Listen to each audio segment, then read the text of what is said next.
મુખ્યમંત્રી ભૂપેન્દ્ર પટેલે રાજ્યના વિવિધ વિકાસ પ્રોજેક્ટ નિર્માણમાં જેમની બધી જ જમીનો સંપાદિત થઈ ગઈ હોય તેવા ખેડૂતોના વ્યાપક હિતમાં મહત્વપૂર્ણ નિર્ણય કર્યો છે।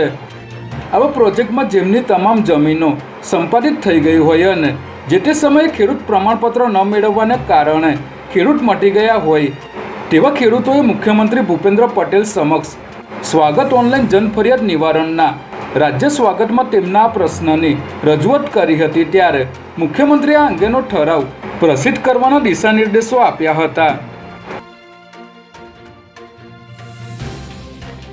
અમદાવાદની ખ્યાતિ હોસ્પિટલમાં દર્દીઓની જાણ બહાર જ એન્જિયોપ્લાસ્ટી કરવાથી 2 દર્દીના મોત નીપજ્યા હતા, જેમાં પ્રધાનમંત્રી જન આરોગ્ય યોજનામાં કૌભાંડ આચરવામાં આવ્યું હોવાનો ખુલાસો થયો હતો, જેને પગલે ગાંધીનગર સ્થિત તબીબી સેવાના અધિક નિયામકે ગુજરાત મેડિકલ કાઉન્સિલને પત્ર લખીને જવાબદાર તબીબી પ્રેક્ટિશનરો સામે યોગ્ય પગલાં લેવા જણાવ્યું હતું। ત્યારે ગુજરાત મેડિકલ કાઉન્સિલ સહિતની જનરલ બોડી દ્વારા ડૉક્ટર પ્રશાંત વજીરાણીનું MBBS MD medicine, DNB medicine અને કાર્ડિયોલોજીનું લાયસન્સ 3 વર્ષ માટે રદ કરવામાં આવ્યું છે, તેમજ જરૂરી ડોક્યુમેન્ટ પણ સમર્પિત કરવાનો નિર્દેશ કર્યો હતો।